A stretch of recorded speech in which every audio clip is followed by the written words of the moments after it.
Olá, seja muito bem-vindo ao quarto episódio do podcast Mente Fértil, o podcast em que falamos dos aspectos da fertilidade, aspectos relacionados à infertilidade, à maternidade e várias questões muito relacionadas à parte da fertilidade feminina. No episódio passado, trouxemos um artigo científico que falou dos 10 nãos da endometriose. Um grupo italiano reuniu 10 recomendações do que os ginecologistas não deveriam fazer para as pacientes que foram diagnosticadas com infertilidade. Para falar desse artigo, está aqui comigo o Daniel Caraça. Olá, que é um médico que está trabalhando comigo aqui no consultório, operamos várias pacientes juntos. E no episódio passado já falamos de 5 aspectos que não deveríamos fazer na paciente com endometriose. Se você não assistiu esse episódio, para esse episódio, volta e assiste porque está muito legal. E o Daniel falou um pouquinho dele, então eu não vou pedir para você se apresentar de novo, o pessoal que já te conhece no podcast. E vamos continuar falando dos próximos 5 nãos da endometriose. Então, o que eles colocam aqui é que a gente não deveria realizar a repetição do exame CA-125 para seguimento das pacientes, principalmente para aquelas que apresentam um tratamento clínico bem sucedido e que também não têm lesões suspeitas. E aqui acho que o que eles colocam suspeitas é aqueles cistos ovarianos que você não sabe se é, por exemplo, um câncer ou se realmente é endometriose. O CA-125 é um exame que a gente vê muito na nossa prática, né? A gente recebe bastante. E o que eles estão falando aqui não é para fazer. É isso mesmo, não é para fazer? É isso mesmo. Não existe hoje um biomarcador, ou seja, não existe alguma coisa que a gente peça, isso é infelizmente, não existe um marcador que a gente peça que diagnostique endometriose. Quem descobrir isso vai ficar milionário. Porque seria bom, né? Seria muito bom. Às vezes a gente não sabe, será que endometriose não é... E não tem nenhum exame de sangue que vê isso. Não existe um exame de sangue até hoje disponível que diagnostique endometriose. Antigamente, se pedia muito CA-125. Vinha com ultrassom e o CA-125. Era rotina, né? Rotina. Se pedia sempre. E cada vez mais a gente não vê uma relação entre o CA-125 e a endometriose. Já cansei de pegar paciente que tem a pelve tomada por endometriose e tem o CA-125 normal. E o contrário também acontece, ou seja, pacientes que têm lesões superficiais, lesões peritoneais, que a gente já conversou sobre isso no outro episódio, ou seja, que são lesões superficiais, e que tem CA-125 mais alterado. Por que a gente não pede também? O CA-125 é um biomarcador que é considerado um marcador tumoral. E você pedir isso gera uma ansiedade tremenda na paciente. Porque ela vê lá marcador tumoral e aí... A partir do momento que ela te pede o marcador tumoral e vem positivo, ela acha que tem câncer. E muitas vezes não tem. Na maioria, né? Na maioria das vezes não tem. Então, assim, a gente acaba não pedindo. Cada vez menos. Com os nossos métodos diagnósticos, que a gente já comentou, ultrassom transvaginal com preparo intestinal e ressonância, a gente já consegue fazer o diagnóstico de endometriose. Outra coisa que muitas pessoas perguntam, e para o segmento? Também não adianta. Pelo mesmo motivo, não adianta. O segmento é por imagem. Então, só vou te perguntar, assim, você vai me falando se essa situação você pediria o CA-125, pelo que eu estou entendendo. Nunca pediria. Vamos ver. Então, por exemplo, minha paciente com suspeita de endometriose, é para pedir o exame? Não é para fazer o CA-125. Não é para fazer o CA-125. Além disso, é um exame extremamente caro e que não serve para nada. Para nada? Para nada. Então, se você pegou a paciente que diagnosticou endometriose e você começou um tratamento clínico e você quer saber, será que está funcionando? O CA-125 ajuda? Não ajuda. Não ajuda. Não é para pedir? Não ajuda. E aquela paciente que você operou e falou assim, eu quero ver se está voltando a endometriose, eu posso pedir o CA-125? Também não. Não é para pedir? Também não é para pedir. Tem alguma situação na sua prática clínica que você pede o CA-125? Quando a gente pensa, como o próprio nome, é um marcador tumoral. A gente pode pedir o CA-125 pensando em tumor. Mas isso é uma outra coisa. Não tem nada a ver com endometriose. Não é a ver com endometriose. É só se você tem uma suspeita, então tem lá um cisto que está esquisito no ultrassom, na ressonância. Não parece endometriose, parece que é alguma coisa. Nesse tipo de situação, dentre outros biomarcadores, dentre outros marcadores tumorais, a gente pode pedir um, e dentre deles é o CA-125, outro é CA-119, por exemplo. Mas na nossa prática clínica, pensando em endometriose, a gente acaba não solicitando nenhum biomarcador. Voltando a dizer, infelizmente não temos nenhum marcador sanguíneo que diagnostique endometriose. ultrassom e ressonância é a nossa preferência.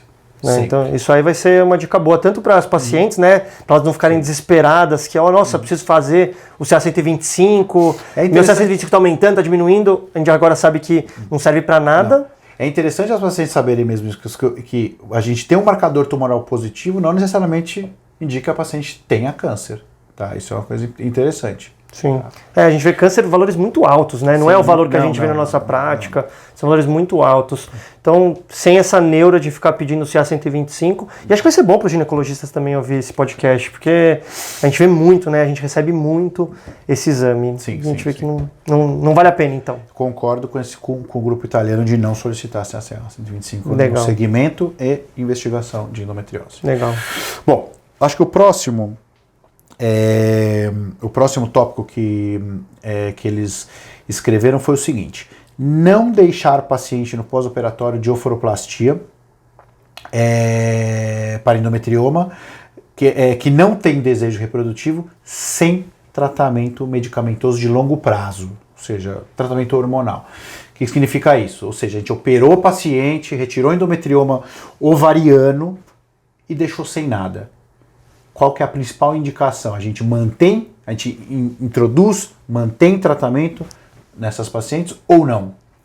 O que eles colocam é que a gente não deveria deixar a paciente sem medicação, ou seja, a gente deveria dar medicação para as pacientes depois de uma oforoplastia. A oforoplastia é a retirada do cisto de endometriose. E por que é importante deixar essas pacientes com o bloqueio hormonal, então com, por exemplo, o anticoncepcional, que pode ser tanto uma pílula combinada de estrogênio com progesterona, que é a maioria das pílulas, ou só de progesterona, tanto faz. Por que a gente precisaria dar essa medicação? Como falamos no episódio passado, o endometrioma ele pode prejudicar a reserva ovariana. Você operar um endometrioma, você vai prejudicar a reserva ovariana, por mais habilidoso que você seja, por mais cuidadoso que o cirurgião seja, acaba acontecendo a redução da reserva ovariana. E o fato é que o endometrioma pode voltar. Em aproximadamente 10% das mulheres que foram operadas para endometrioma, ele pode voltar. E o que a gente pode fazer para reduzir esse risco? Usar o contraceptivo hormonal. Tanto combinado quanto contínuo. E aqui tanto faz se você faz com pausa ou sem pausa. Tem muitas mulheres que falam assim, eu tenho endometriose, então eu não posso menstruar de jeito nenhum. A gente acaba muitas vezes passando combinado, contínuo ou só progesterona contínua. Por quê? Porque ela não quer menstruar. Ela tem até um trauma de menstruação. Ela não quer ver aquele sangramento porque ela lembra que ela tinha muita dor. Muitas mulheres depois ficam sem dor, mas ela não gosta, não quer menstruar. Então, e tá tudo bem.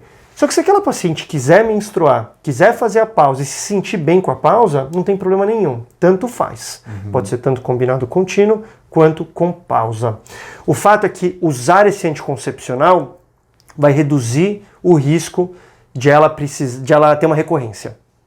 Então eles fizeram uma meta-análise, que é aquele estudo que junta vários outros estudos, e fizeram uma análise de muitas pacientes, e eles perceberam que a paciente que depois da cirurgia usava anticoncepcional tinha menor risco de recorrência.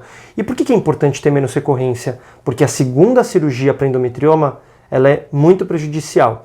Eu já vi várias pacientes que chegam aqui no consultório praticamente em falência ovariana, ou seja, praticamente em menopausa precoce, e a causa disso foram 2, 3 cirurgias no ovário daquela mulher. Então isso nos preocupa muito, a gente tenta evitar ao máximo uma segunda cirurgia, e o que você deve fazer é deixar ela sem menstruação ou pelo menos com anticoncepcional com pausa.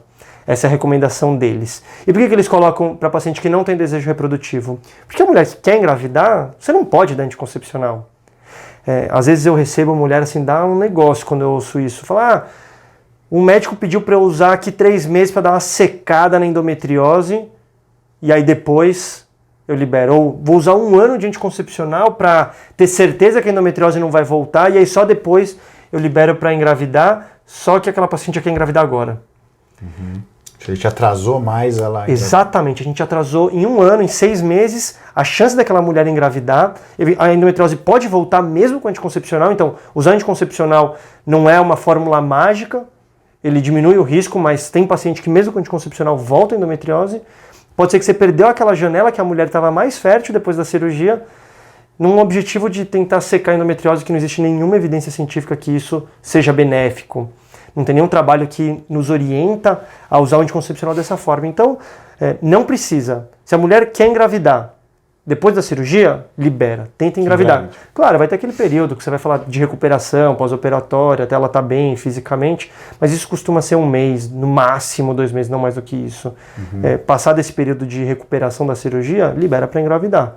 Se ela não quiser engravidar, deixa com anticoncepcional. Ah, agora eu quero. Suspende o anticoncepcional e tenta engravidar. Faz sentido? Perfeito. Então, em resumo, pacientes que fizeram oforoplastia, ou seja, que é retirada do cisto de endometriose do ovário, a taxa de recorrência desse endometrioma é em torno de 10%. Então, para evitar múltiplas cirurgias, a gente bloqueia o ovário, evitando a formação do novo endometrioma. Perfeito. Talvez não evitando, mas diminuindo a chance de formar um novo endometrioma. A próxima afirmação que eles colocam é a seguinte: não realize laparoscopia em adolescentes com dismenorreia grave sem antes tentar aliviar os sintomas com contraceptivos hormonais. Ou seja, nós não deveríamos fazer uma cirurgia nas adolescentes ou adulto jovem que tenham uma dismenorreia grave sem tentar tratar elas clinicamente com algum contraceptivo hormonal, como falamos antes. O que você acha dessa afirmação? Você concorda? Perfeito, Ale. Concordo em gênero, número e grau com essa afirmação deles, né? Acho que é interessante a gente começar a falar o que é dismenorreia, antes de continuar nesse tema, né? Dismenorreia é cólica menstrual. E ela pode ser dividida em duas: dismenorreia primária e dismenorreia secundária. A dismenorreia primária, ela é super comum nas adolescentes e nas adultas jovens, né? Acomete até 50% dessas pacientes. A paciente que apresenta cólica e não existe uma doença por trás disso, tá? Muitas vezes é por contratividade excessiva, aumento de inervação da pelve, dentre outras coisas. Então, se a gente não consegue evidenciar uma doença que justifique a cólica da paciente, tá? Então você faz um exame, vem tudo normal, você não acha nada. Não acha nada. O que não tira o fato que ela tem dor, né? Não tira o fato que ela tem dor, tá? A dismenorreia secundária, como o próprio nome diz, é secundária a alguma coisa. Ou seja, nesse caso entra a endometriose. Você quer dizer que a adolescente pode ter endometriose? Pode ter endometriose. Mas pode ser alguma outra coisa também, não só endometriose, que leva a ela ter a cólica menstrual. Pode ter mioma, pólipo, embora seja raro esse tipo de coisa na adolescente. Às vezes pode ser uma infecção crônica. Pode ser uma infecção crônica, pode ser. Então, assim, não necessariamente o paciente que tem cólica vai ter endometriose. Porque a paciente chega pra gente e fala assim: eu tenho muita cólica, provavelmente é endometriose. Não necessariamente, tá? Mas o que é interessante a gente saber, independente se ela tem uma dismenorreia primária ou dismenorreia secundária, o tratamento é o mesmo, tá? O tratamento com o quê? Muitas vezes. A gente pode dar medicação para dor, anti-inflamatório, por exemplo, em época menstrual, ou a primeira linha de tratamento, que é o anticoncepcional, tá? Tanto de uso contínuo ou com a pausa para menstruar, tanto uma coisa quanto a outra, são interessantes, são importantes no tratamento com a endometriose, dessas pacientes que têm cólica menstrual. O que as pacientes acabam falando para a gente com frequência doutor, mas não é importante eu saber que eu tenho endometriose nessa fase da vida? A resposta é: não necessariamente seja importante. A gente, pensando que a endometriose é uma doença progressiva, ela tem que ter se iniciado de alguma forma, de alguma maneira. E ela se inicia, possivelmente, na adolescência, porque o combustível da endometriose são os hormônios produzidos pelo ovário. Então, ela se inicia na adolescência. Possivelmente uma adolescente não vai ter uma endometriose grave, uma endometriose super infiltrativa, uma endometriose que necessite de uma intervenção cirúrgica. Então ela não vai ter aquela endometriose complicada que a gente falou no episódio passado. Provavelmente não. Provavelmente não. Então, mesmo com você mesmo, assim, a gente vai fazer exame e vai vir normal? Possivelmente. Por quê? Endometriose peritoneal, que possivelmente essas adolescentes e adultos jovens têm, não são diagnosticadas pelos métodos de imagem. Então não faz diferença. É uma endometriose muito superficial. Não faz diferença a gente fazer o diagnóstico agora, porque o tratamento vai ser o mesmo, tá? Você vai acabar dando anticoncepcional de qualquer forma para ela. De qualquer forma.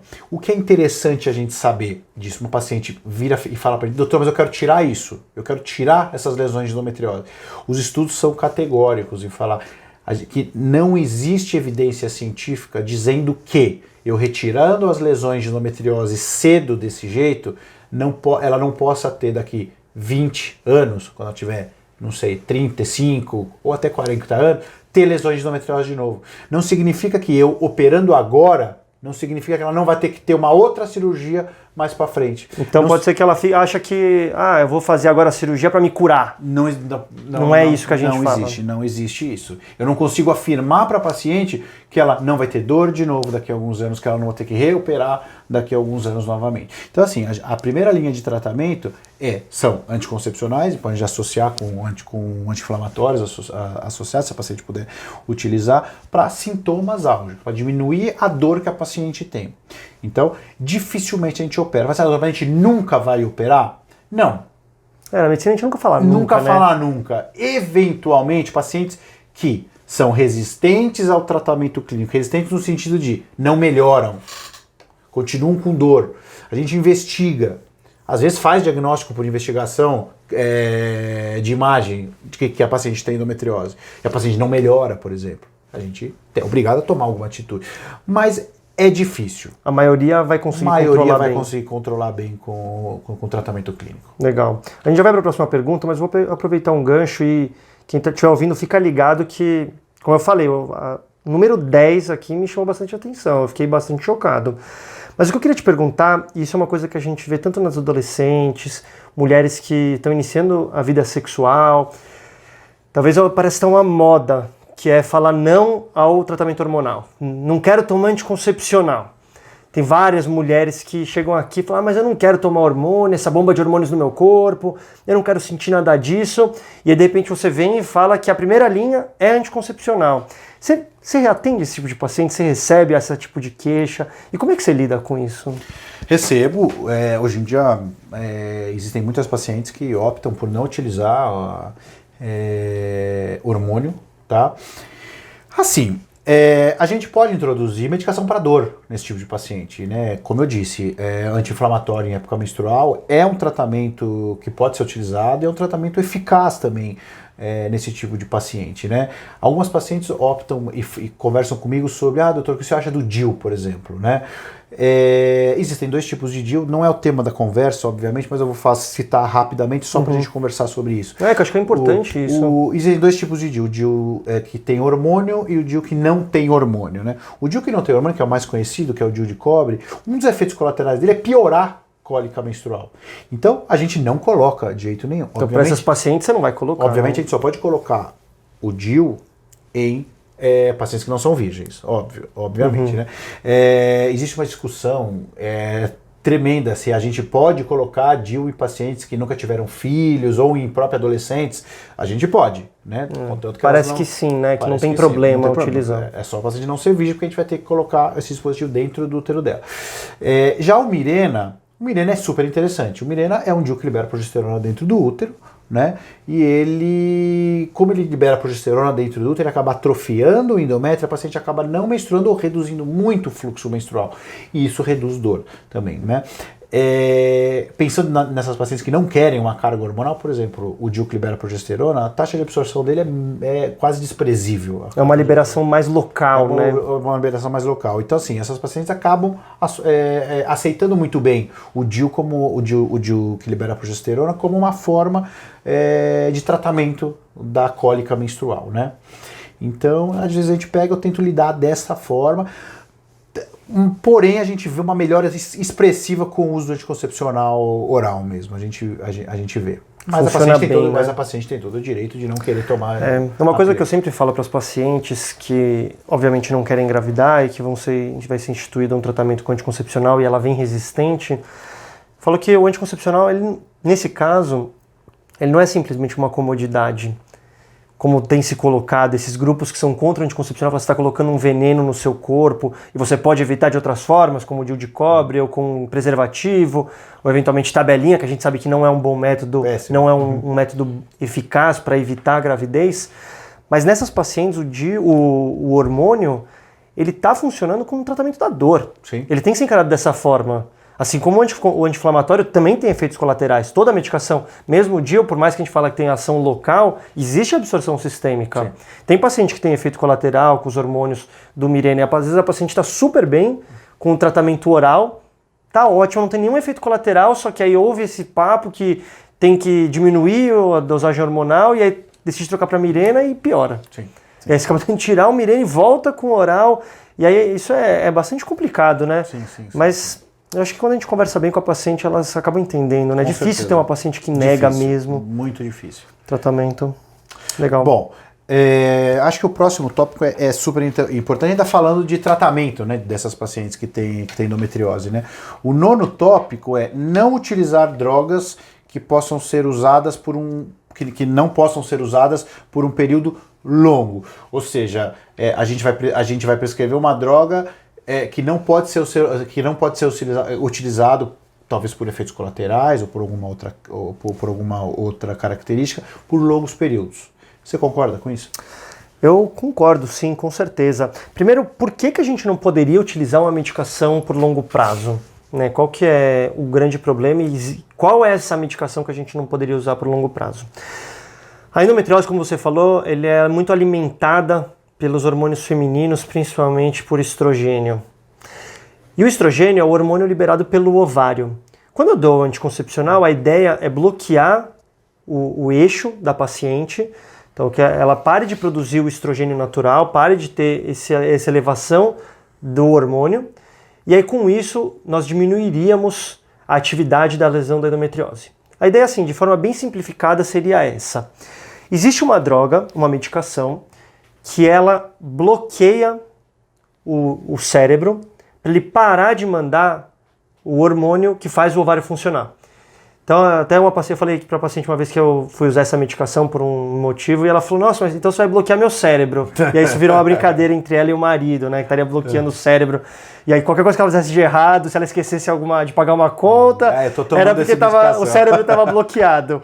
Mas o que realmente acontece é isso. Esse hormônio, ele para, essa medicação que acaba sendo um hormônio, ele faz com que o cérebro pare de mandar o combustível para o ovário funcionar. E essa medicação, ela é muito eficaz no tratamento da endometriose. A paciente melhora muito quando a gente usa essa medicação, porque ela praticamente induz uma menopausa transitória na mulher. Tanto que vários trabalhos científicos, quando eles querem mostrar, eu quero mostrar que essa droga, que essa medicação é muito eficaz para endometriose. Eles comparam com essa medicação, que é o agonista de GnRH, que tem vários nomes comerciais, como por exemplo Zoladex ou Lupron. Essa medicação, ela causa essa menopausa transitória e melhora muito as lesões da endometriose. O grande problema é que ela tem muito efeito colateral. Melhora a dor, né? Ela melhora muito a dor. O quadro clínico, ela não cura a endometriose, ela melhora a dor. A grande questão é que ela dá muito efeito colateral. Então, todos os sintomas que as mulheres sentem na menopausa, em geral é isso, só que elevado à quinta potência. Assim, ela sente muito, porque não é de uma hora, não é progressivo, igual a mulher que está entrando na menopausa, que vai diminuindo progressivamente as dosagens hormonais dela e aí ela vai se acostumando com aquele estado. É praticamente do dia para a noite ela entra na menopausa. Isso dá muito efeito, tanto aqueles calores, né, que são sintomas vasomotores, insônia, irritabilidade, queda de cabelo, unha fica fraca, a pele fica uma porcaria. Ela tem muito sintoma. Às vezes aquela mulher está sofrendo tanto de dor que ela fala, tudo bem, eu aceito ter tudo isso porque eu não aguento mais sentir tanta dor. E o agonista GnRH, que são essas medicações, elas realmente melhoram. Só que você usar isso por longos períodos, e em geral acima de 6 meses, é muito prejudicial, principalmente para a massa óssea, porque a mulher na vida reprodutiva é o momento que ela forma o osso e na vida futura, quando ela entrar na menopausa, ela só vai perder massa óssea. E qual que é o problema disso? Você vai aumentar o risco de ter uma fratura de colo de fêmur, por exemplo. Você ficar longos períodos sem a menstruação ou sem os hormônios que o Zoladex causa, ela aumenta o risco de ter, por exemplo, infarto, problemas cardiovasculares. E assim, vamos ser honestos, ninguém morre de endometriose. Você tem uma piora muito grande da qualidade de vida. Aquela mulher praticamente não consegue sair de casa, fica no hospital o tempo inteiro. É horroroso, é muito ruim. Mas ninguém morre de endometriose. Não. Agora, de fratura de colo de fêmur, as pessoas morrem. De infarto, as pessoas morrem. Então você está trocando aqui uma doença por uma que talvez seja mais grave ainda. Por isso que a gente não deveria utilizar essa medicação por longo prazo. Se eu não vou utilizar ela por longo prazo, por que eu estou passando ela agora? de novo, naquela ideia, vamos dar uma secada aqui, depois a gente resolve. Não adianta isso. Você tem que buscar tratamentos que a paciente vai usar muito tempo. Por exemplo, pacientes que têm pressão alta têm que evitar o uso de estrogênio na pílula. Então você só vai usar progesterona. Então fala assim, vou começar aqui com uma pílula combinada, estrogênio e progesterona, quando a paciente melhorar eu vou para progesterona. Não. Começa direto com a progesterona. Se a paciente melhorou, troca para outra progesterona. Está usando oral, vai para o DIU. Busca algum método que você vai usar por longo tempo, porque essa paciente vai precisar de um tratamento por longo tempo. Ela não vai usar 6 meses e acabou, está curada a endometriose. Ela vai precisar bastante dessa medicação. Então, se você vai buscar um remédio, tenta fazer com que aquela paciente use a medicação que ela vai usar até ela entrar na menopausa, por exemplo. E você não precisa ficar trocando, porque é muito ruim para a paciente ficar trocando toda hora de medicação. Sem contar que várias das medicações são caras. Sim. Então, o análogo, por exemplo, análogo, o Zoladex, ele é uma medicação muito cara. Tem casos específicos que a gente pode usar? Tem. Tem paciente que eu já precisei passar essa medicação por N motivos, é um caso super especial, mas é a exceção. A gente fala, é a exceção que comprova a regra. Você vai usar, naquele caso que você usa, você lembra, fala, nossa, aquela paciente tá. Que a maioria das pacientes você não vai usar essa medicação, porque ela vai ter muito efeito colateral, você vai precisar trocar, ela vai ter um custo grande e não vai ter um benefício a longo prazo, que é o que a gente busca na endometriose. Acho que é interessante a gente falar que assim, o tratamento para endometriose, ele visa sintoma, ele visa diminuição da dor que a paciente está sentindo. E todos eles são eficazes no tratamento, né? O que muda são os efeitos colaterais que cada um pode dar na paciente ou a própria característica da medicação que pode ter efeitos colaterais. Mas a maior parte das medicações que são utilizadas para endometriose controlam muito bem a dor que a paciente sente, né? Mas é interessante a gente citar uma situação. Não existe medicação hoje que diminui lesão de endometriose. Tá? Isso que eu acho que é uma coisa importante, porque muita paciente acha que está tomando a medicação para diminuir lesão. E isso não existe. Tá? Então não existe medicação que diminui lesão e as medicações são igualmente eficazes no tratamento da dor, porém com efeitos colaterais diferentes. Obviamente tem pacientes que são resistentes às medicações. A gente pode até inclusive iniciar com a medicação e trocar no decorrer do tratamento para pacientes que não se adaptam, ou por efeito colateral, ou por não melhora da dor, e mesmo assim, após a troca, o paciente mantém sintomas álgicos. Essa é uma das indicações cirúrgicas que a gente usa. A gente já falou no podcast anterior que as indicações cirúrgicas são quando o paciente tem endometriose grave, né? Aquela lesão complicada. Lesões complicadas. Porém, a principal indicação da paciente que apresenta, a principal indicação das pacientes que a gente opera, a principal indicação cirúrgica é falha de tratamento clínico. E graças a Deus isso acontece na menor parte das vezes. 2/3 das pacientes, como eu já falei anteriormente, 2/3 das pacientes melhoram com o tratamento clínico. E quando que você considera, quando que você considera falha de tratamento clínico? Quanto tempo, ou quantas drogas diferentes você usa para considerar falha? Assim, considera a quantidade de drogas a gente não usa, a gente usa o tempo, realmente. Pacientes com mais de 6 meses sem melhora com o tratamento clínico, a gente já considera falha. E a gente já indica a cirurgia quando acontece mais de 6 meses. E o tratamento clínico, vamos arborizar o pensamento um pouco. O tratamento clínico é só anticoncepcional? Porque aqui a gente ficou falando só anticoncepcional. Tem alguma outra coisa que dá pra gente fazer para paciente? Então, tem. Um deles é o que eu já falei, que é anti-inflamatório. Anti-inflamatório é uma das linhas de tratamento para isso. A maior parte do tratamento restante são os anticoncepcionais, ou são substâncias que bloqueiam o eixo ovariano, ou seja, acaba bloqueando o ovário. Porém, existem outras. Ou seja, eu gosto muito de falar para a minha paciente fazer exercício físico. Por exemplo, exercício físico ajuda muito. Ajuda muito, porque libera endorfina cerebral e diminui dor. Paciente fazer alguma atividade que gosta, por exemplo. Eu tinha uma paciente, por exemplo, que ela tinha endometriose, ela fazia, não, doutor, eu adorava dançar.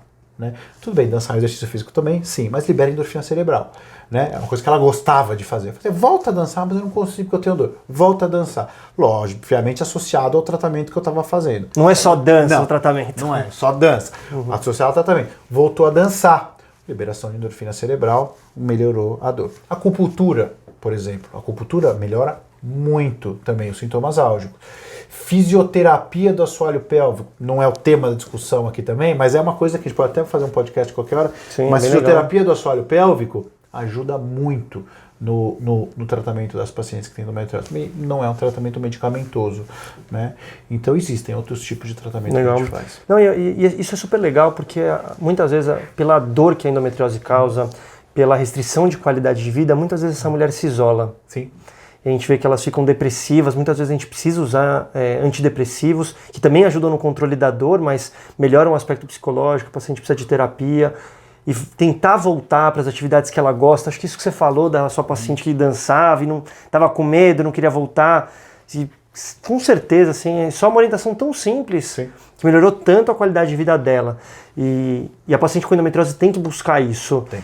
Se você tem endometriose, você sente essa dor, é normal você tentar se isolar, porque fica difícil conviver em sociedade, mas tentar voltar para as suas atividades do dia a dia, com certeza a gente sente aqui nas nossas pacientes do consultório, se você tem endometriose, você vai sentir esse benefício muito grande, sim, de retomar as atividades. Então vamos lá para a última recomendação. Chegamos na última. Chegamos na número 10, que eu tanto estava esperando. Você estava falando. Que eu estava falando tanto. Então, o que eles colocam aqui é o seguinte: não realize cirurgia robótica para endometriose. O paciente diagnosticado com endometriose, se fazer uma cirurgia, você não deveria fazer a cirurgia robótica, que é uma coisa que tanto se fala, tão avançada, e eles falam para não fazer. O que você acha disso? Olha, esse é um tema extremamente controverso, né? E não existe resposta ainda para isso, para falar bem a verdade, né? O Colégio Norte-Americano de Obstetrícia e Ginecologia contraindica a utilização rotineira, tá, de cirurgia robótica para pacientes que têm endometriose, tá? Antes de continuar isso, acho que a gente tem que falar um pouquinho da cirurgia robótica, né? O que é a cirurgia robótica, na verdade? A cirurgia robótica, ela é uma cirurgia endoscópica, tá? Ou seja, uma cirurgia que lembra muito a laparoscopia e usa técnicas de laparoscopia também, né? Em que o cirurgião se utiliza de um console, ou seja, de um computador para operar até uma... Normalmente ele está dentro da sala, né? Ou seja, mas ele opera a uma certa distância da paciente, né? Ele não está perto ali da paciente. Ele não está perto da paciente. A laparoscopia, ou seja, o cirurgião fica com as pinças na barriga da paciente operando ao lado dela, né? Já na cirurgia robótica, o cirurgião ele fica um pouco mais afastado, né? Ele fica sentado num console. Isso, obviamente, é mais confortável para o cirurgião para operar, ou seja, se cansa menos durante a cirurgia. E endometriose são cirurgias longas, são cirurgias longas, são cirurgias longas, 3, 4, 5 horas às vezes, né? Então, ou seja, para o cirurgião estar sentado muitas vezes numa posição mais ergonômica é um pouco mais fácil, né? O robô, ele apresenta certos movimentos que a laparoscopia não existe. São movimentos muito parecidos com a mão, com a nossa mão, né? Então, ou seja, a vantagem, não estou falando para endometriose, tá? Ou seja, a vantagem de uma cirurgia robótica é a comodidade do cirurgião, ergonomia nos movimentos, uma visão um pouco mais tridimensional da pelve da paciente ou do local que o cirurgião está operando, né? Existem evidências fortes, principalmente na parte urológica ou na parte oncológica, de que a cirurgia por robô é muito eficiente e tem muita vantagem. Na cirurgia para endometriose ainda não existe isso. Tá? A gente que opera endometriose, a gente gosta muito de sentir o tato, de ver com a pinça da laparoscopia a lesão, né? E isso a gente perde um pouco com o robô. O robô a gente não tem a sensação tátil, né? Então, é por essa razão que ainda não existe uma indicação clara para a realização da cirurgia robótica em pacientes com endometriose. Além do fato de ser muito caro. Ainda é uma cirurgia que denota materiais especiais, que denota um hospital especial para realizar. Ou seja, não é todo hospital que tem um robô disponível para ser feito cirurgia. Então ainda não é uma coisa tão disponível pelo preço. Tá? Uhum. O futuro a gente não sabe, porém a gente acredita que provavelmente a cirurgia robótica vai baratear no decorrer do tempo. Talvez novas técnicas, novos robôs apareçam em que mudem determinadas desvantagens com relação à laparoscopia, por exemplo, né? Ou seja, tempo de montagem de sala, sensação tátil, dentre outras coisas, possam ser modificadas no futuro que aumentem a utilização do robô para endometriose. Então, assim, não fazer é muito. Talvez é muito forte. É muito forte. Conheço muita gente, conheço muitos cirurgiões que fazem cirurgia de endometriose por robô e a paciente fica muito bem. Mas ainda é controverso, ainda é um assunto controverso. Então, se eu entendi bem, a laparoscopia, que é a cirurgia em que fazemos hoje habitualmente, que é uma cirurgia minimamente invasiva, em que colocamos a pinça na pelve da paciente e operamos ali junto com a paciente, é uma cirurgia excelente, que temos excelentes resultados. Sim. A robótica, ela vem um pouco para competir, entre aspas, com a laparoscopia, mas talvez ela deveria ser vista como uma complementação. Para talvez um caso ou outro você teria uma indicação de fazer a cirurgia robótica. Mas hoje a cirurgia robótica é mais cara. Sim. E não tem nenhum estudo que conseguiu mostrar que a cirurgia robótica é superior do que a laparoscopia. Ainda não. Isso pensando também com cirurgiões experientes, né? Porque Sim. a curva de aprendizado da robótica, teoricamente, ela é menor. Ela é menor. É mais fácil operar por robô do que operar por laparoscopia. Você precisa treinar mais para fazer a laparoscopia, é mais difícil, os movimentos exigem mais habilidade. Isso que você falou da pinça é bem interessante, porque a pinça da laparoscopia ela é dura. Então, por exemplo, quando corta, você está vendo isso no vídeo, ela fica nessa posição. Quando você não consegue girar a pinça, você vai girar, você só faz assim. Com o robô você consegue fazer assim. Isso nos ajuda muito na hora da cirurgia. De punho é um movimento de punho, exato. É fica muito mais fácil. Isso a robótica com certeza vai ajudar. Você tem uma posição. Eu que, por exemplo, tenho uma hernia de disco, para mim. Sim, com certeza. Nas cirurgias muito você longas. Você vai se adaptar muito. Eu sinto mais a dor nas costas e a gente fica bastante cansado no final de uma cirurgia. E com a cirurgia robótica talvez isso diminua e estando menos cansado, tem menos risco do cirurgião cometer um erro. Talvez vai ser uma cirurgia mais segura. Mas ainda faltam bastante estudos, né? Eu acho que o mais importante da gente falar sobre isso é um tema controverso e que, assim, a paciente que tem endometriose pode ser operada por robô? Pode. Mas ela deve ser operada por robô? Não. Então, acho que é isso que a gente tem que falar. Excelente. Ou seja, a paciente, a gente hoje em dia utiliza a laparoscopia para operar pacientes com endometriose, tá? Porém, o robô pode ser usado, mas não deve ser usado. Acho que esse é o mais importante. E com certeza, agora a gente está gravando esse episódio final de 2019. Pode ser se a pessoa está ouvindo aqui esse episódio em 2021, pode ser que seja totalmente diferente. Pode ser. E a gente vai vir aqui e vai falar, olha, mudou tudo. Olha, o robô é muito melhor. Agora é todo mundo no robô e é assim. Mas com certeza, eu tenho bastante convicção que a cirurgia robótica vai aumentar muito. Hoje ainda, por mais que algumas especialidades, como por exemplo urologia, já seja uma realidade, eu acho que na ginecologia ainda tem bastante para avançar, a gente precisa entender melhor como aplicar a cirurgia robótica. Talvez na parte oncológica, mesmo na ginecologia, tenha um campo muito bom. Talvez na parte oncológica tenha mais benefício. Ainda na endometriose eu acredito que possa melhorar e possa nos ajudar, mas como você mesmo falou, ainda faltam bastante estudos. Bom, muito bom. Falamos agora dos 10 nãos da endometriose. Não é um fator aí que, como a gente falou, não é nada imutável. Pode ser que várias das coisas que a gente falamos hoje, daqui a 5 anos, 10 anos isso mude. Mas com certeza esse artigo nos deu bastante luz. A grande maioria das coisas que eles propõem a gente faz na nossa prática e com certeza nos valida de tudo que a gente está fazendo, toda a nossa prática aqui no Brasil e o que a maioria dos ginecologistas especialistas em endometriose tem feito.